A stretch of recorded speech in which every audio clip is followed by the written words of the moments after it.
What's up, guys? Classy Metal here. It's Friday once again, and through the month of July, that means one thing. It is time for Four-saken Fridays. I have 4 heavy doses of metal here to share with you guys today. Some stuff that I thoroughly enjoy, and I think you guys will enjoy as well. Kind of a bittersweet video today. This is the last installment of Four-saken Fridays, at least for the foreseeable future, at least for this particular kind of format of it being only 2022 releases. It is a series I will possibly revisit in the future, but this is a pre-recorded video. As most of you guys know at this point, a lot of the videos I have going are.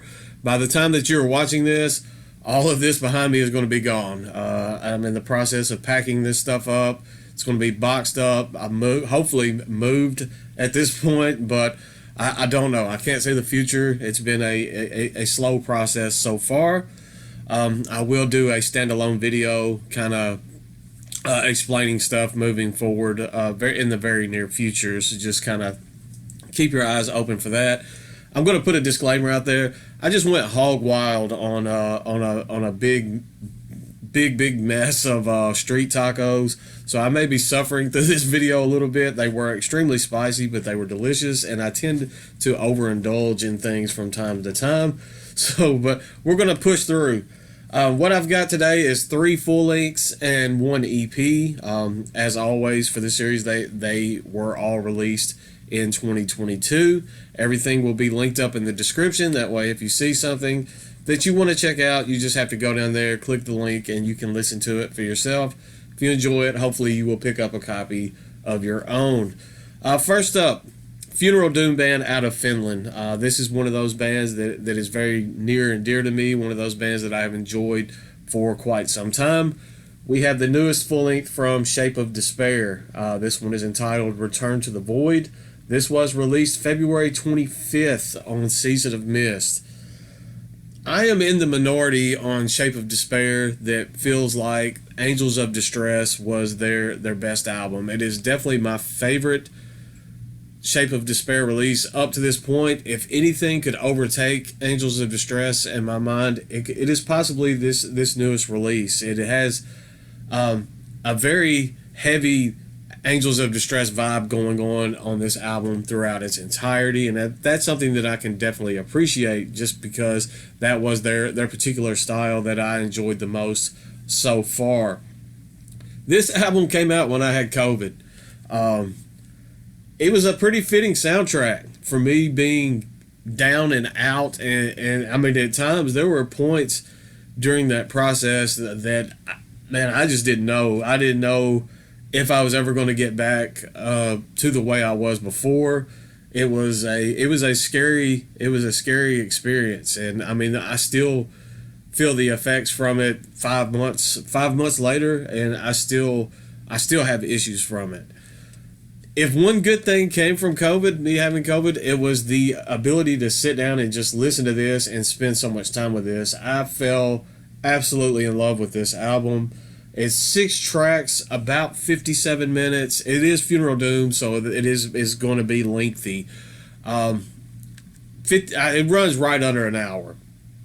The 2 tracks on here that are my favorite tracks are actually the longest tracks on the release. Track number 3, Solitary Downfall.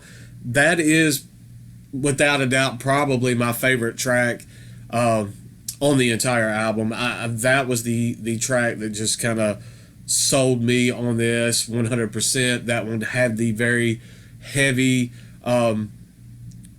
Angels of Distress kind of melancholy. I mean, it's all melancholy, but it's hard for me to put into words. If you're familiar with this band's discography, you can kind of pick up on what I'm saying. Each of their albums leading up to this kind of had its own identity. There are similarities that are found throughout the discography, but each album has its own feeling, its own vibe, and this one just goes back to that vibe for me. It revisits something from the past, something that I enjoyed from the past, and I'm able to just grab the feelings that original album were able to invoke out of me.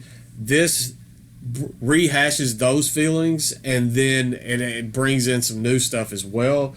And so, as I was saying, if there was ever an album that could overtake that particular release as far as my favorite in their discography, it is definitely Return to the Void. The last track on this, track number 6, entitled The Inner Desolation, that's another one. That's one that really got me, especially with me being down. I had this, it just felt like I had weights tied to my chest, and I couldn't move. And this album, I just kept listening to it over and over. Maybe it wasn't the smartest thing mentally for me to do, to put myself in that kind of dark place while feeling that awful, but it just kind of worked. It got me through. I know some people say music doesn't save you. That's a silly notion. This is one of those albums that helped me pull through a very tough physically and emotionally time in my life. If you want to check this out, I would recommend personally listening to the album in an entirety, just because it's an experience. It is Funeral Doom. It can be a bit pretentious, but it's something that you need to take in as a whole. If you're wanting to just check out a particular track and go that way, Solitary Downfall would be my go-to. If not that, then the Inner Desolation. The last track, The Inner Desolation, for me, that feels like a perfect closer track, though. That's something that definitely is kind of the burn-off after listening to the album in its entirety. I can't sing the praises of this enough. I mean, it's just melancholy. It's dark. It puts you in this dark place, but there are these kind of glimpses of hope that are sprinkled in throughout this. And that's another reason that I enjoyed that Angels of Distress, because it wasn't all just gloom and doom. There were these sprinkles of hope and these sprinkles of positivity kind of sprinkled in throughout the album. And I found that on this release as well. Maybe that was just me in my personal mind state reading too much into it. But either way, this is definitely one of the best releases that I've heard so far this year. So definitely check that one out from Shape of Despair. Changing gears completely, we have some Mellow Death. This is Swedish Mellow Death out of the state of California, if that makes any sense. This is the Oakland, California band Darkness Everywhere with their EP entitled The Seventh Circle. I have not seen enough hype about this particular release. This was put out also on February 25th, so the exact same day that Shape of Despair came out. This came out on the same day. This was released through Creator Destructor Records. 7 tracks, about 18 minutes long. The first track is a bit of it's less than a minute long intro. So all of the tracks on this fall into that almost 3-minute range, that 2.5 to 3.5 minute range. Every song on this release does. This sounds like Swedish death metal. The vocalist for this release, his name is Ben Murray. He plays in the band Light the City. They are a metalcore / death metal outfit, also out of California. And he doesn't do the vocals in that band, but just the core influences, I think, in some of his other projects kind of lead into his vocals on this release. That is the only thing that doesn't kind of fit that Swedish death metal, that melodic death metal narrative. I feel like the vocals kind of lend themselves more to a more hardcore scream type style. It doesn't hinder the music, though. I think it does kind of work with what they're putting out there. Track number 4, entitled Lost Dimensions.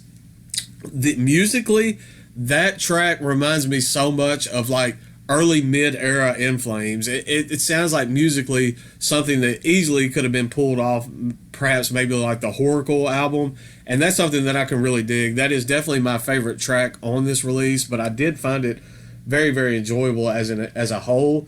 The little 18 minutes that this plays just runs by so quick. If you're into that kind of sweet death, melodic death metal style, I would definitely recommend that you check this out. This trio of guys that make up this band, they are great at everything that they do. So definitely check that one out if you have not done so. Next up, I'm glad this one came in time for me to make this video. This one I was absolutely blown away with. They outdid themselves. This is Enchantment with their sophomore album, coming to you 18 years after their debut. This one is entitled Cold Soul Embrace. Enchantment, featuring Mark G with a C, that is also here on YouTube. What can I say about this band?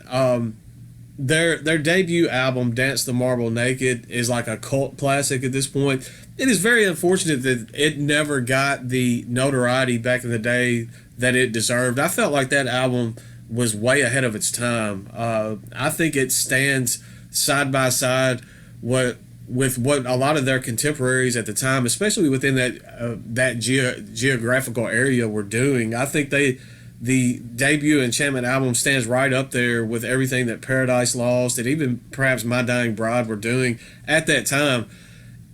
The Enchantment stuff sounded a little bit different, but I just feel like it was because they were ahead of their time. That album stands the test of time. It holds up just as well today as it did back then. This follow-up, it feels like they never missed a beat. I mean, I know there was an 18-year hiatus between that and Cold Soul Embrace. Perhaps it's the fact that almost the entire band the original band was on this. I think everyone except for the drummer. I think there were 4 original members, and then they brought in a new drummer for the follow-up. And it feels like they never missed a beat. It just feels like a continuation of the ideas that they brought forth on Dance the Marble Naked, and they were able to expand on those ideas. This was released in June, so this came out last month through Transcending Records and Cosmic Key Creations. As I was listening through this album, I wanted to kind of make little notes of tracks that I wanted to kind of make little highlights for and things that I like. And it turned out I was writing like every track down. This album does not have a weak point. The very first track, As Greed as the Eye Beholds, that is a riff heavy. It's about 7 minutes. The opening track, I mean, you're hooked from the very beginning. There are so many riffs and so many melody. I mean, it's so catchy in that very first track. You want to see where they're going on from there. The second track, you hear that first track and you're like, man, okay, they got me on that one. Let's see, it's probably time for some filler or something. Swan Like Duet, the second track, is probably my favorite track on this release. If it's not my favorite track, it is my second favorite track. There is an instrumental track. I think it's number 5, The Wake of the Hollering Tide. I think that one is I don't even have any gripes about that. Usually, I'm not a huge fan of instrumental tracks, but just the harmonies that are introduced in that instrumental track, I love it. It was a perfect the placement of it in the album is perfect. It kind of gives you that little break before this melancholy death doom type stuff just kind of sinks you back into this dark place. It just works.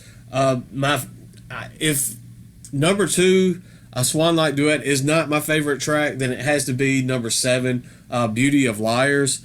The bass line in the Beauty of Liars, oh my God, that bass line, it had me hooked. I had to, it just stopped me in my tracks. The first time that I was listening to this album, I was listening to a digital version, just riding on my forklift, and I had my earbuds in, and I just had to stop what I was doing. I was like, no, I have to start this over because that didn't just happen. The production on this is top notch. I have no gripes with this album whatsoever.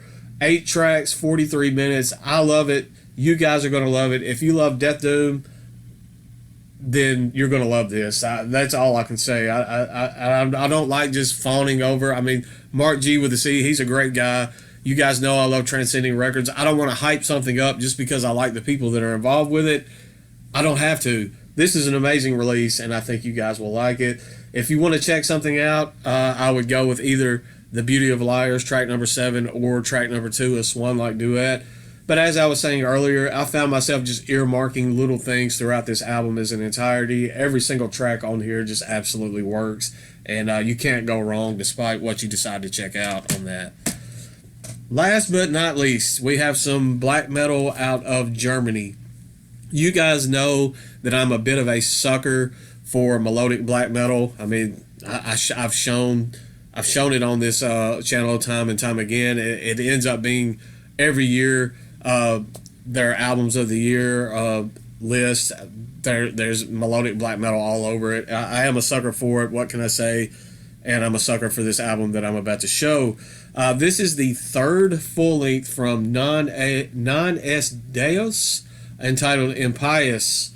This was released in March on Avant-Garde Music and Noisebringer Records. It is 8 tracks of melodic, anti-religion, dark, furious black metal. I've heard this band before in their previous 2 full lengths, but this is the first album of theirs that just hooked me in enough that I wanted to go pick up their material. They have this kind of intro into the first track. The first track is entitled Save Us, that has like these chanting monks starting it off, and so right there, that's where something that catches my attention, and I'm like, hey, that's something that, all right, this has me so far. I want to see where they go with this. I find myself singing along with this. That doesn't happen with a lot of black metal, but there's like these repetitive choruses that go on through this that kind of draw you in, and you will catch yourself singing along, nodding your head, and it's just some catchy goodness. Now, you have the catchy melodic aspects of this black metal, but don't think it's just all catchy melodic type stuff. That there is a furious kind of viscosity that is prevalent in this album as well. It's a one-man project. The man behind this Noise is also, some of you are familiar with the blackened death metal project that he does entitled Cannon and Fiber. I always butcher that. I think the newest EP that they put out on that one was like Yankee Division. I think that was the title of that EP. That is no stranger to my personal album of the year list. That project, and this has been around longer than that. This was his original project. So if you're into some of that other stuff and you haven't checked out his material through Est Deus, I would definitely highly suggest that you do so. My favorite tracks on this, obviously I mentioned Save Us, track number 1. That was the one that sold me on the album. But the second track, Burn It Down, that's one of those that has those kind of catchy choruses that you find yourself singing along with. That is a great track. And then track number 8, the closing track, The Ascension, that is another one that you cannot go wrong listening to. The artwork on this, the artwork, the little chanting monks at the beginning, and then just the fact that it's just some ferocious melodic black metal sold me on this completely. It is the best full length so far in the Est Deus discography. Hands down, it is my favorite of the 3 that they've put out. Definitely check that one out as well. You can't go wrong checking out any of these 4 that I just showed you today. Kind of bittersweet that this series is coming to an end, but I do want to bring Four-saken Fridays back some point in the future. I have to, I guess, ponder on it. Going to be a little bit of a hiatus on the channel. So that's why I'm trying to record some of this stuff ahead, so there will at least be some content coming. May not be a hiatus on content, but be a hiatus for me personally as far as the recording goes. But that's all I've got for today. Check this stuff out. You will not be disappointed. It's all down in the description. Everything else that you might want to know is down in the description as well. I'm going to go try to finish digesting these tacos. I'm glad that I was able to hold it together long enough to do this video. Stay classy, stay metal, and I will see you guys very soon. I promise.